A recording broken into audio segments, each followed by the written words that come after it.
think of law, think of people, lobbyists.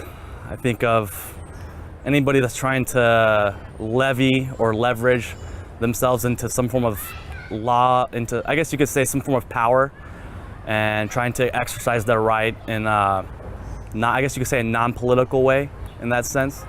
A bureaucrat, I would say somebody who almost exclusively works in government and dealing with legislation. That's right. Bureaucrats are employees who work for the executive branch to implement laws. Lobbyists sometimes help bureaucrats craft rules and regulations because they have expertise. But lobbyists aren't bureaucrats. Bureaucrats must be non-political. Presidents used to appoint friends, family, and supporters to bureaucratic jobs. But the Pendleton Act of 1883 established a merit system. Professional bureaucrats have to pass tests and meet certain qualifications to get their jobs. I've actually been fortunate enough to be quick with the DMV, but people have had their fair share with the DMV waiting in line for multiple hours, so not the best place to be, I would say, without an appointment. So that there's long lines and a lot of paperwork and just a lot of waiting around and a lot of looking at people who don't look like they're doing much. It was a horrible experience, waiting on long lines for about an hour. Most people only interact with the bureaucracy when they go to the post office or the Department of Motor Vehicles. And as we just heard, that experience can be negative. But many of the things that we take for granted, like the food that you eat is safe, or the medicines that you take will work, or that the bridges you drive across don't just fall down as you cross them, are all connected to the work of a bureaucrat. So bureaucracy performs a lot of functions.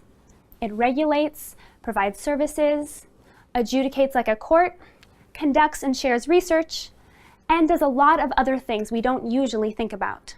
Because the government doesn't really put enough money, time, and effort, and people and manpower into working the post office as they should, and it's annoying.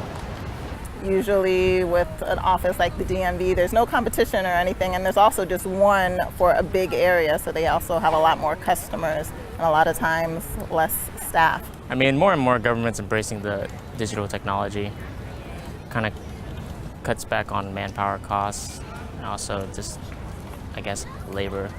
Get the machine to automate everything more.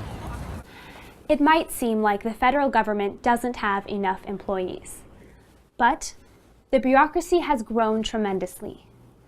This is because of a steep rise in population and the fact that American society has become more complex. We also come to expect more from the government. George Washington started off with only a handful of employees, but now we have 15 departments, government corporations like Amtrak, executive agencies like the Environmental Protection Agency, and regulatory commissions like the FDA, the Food and Drug Administration.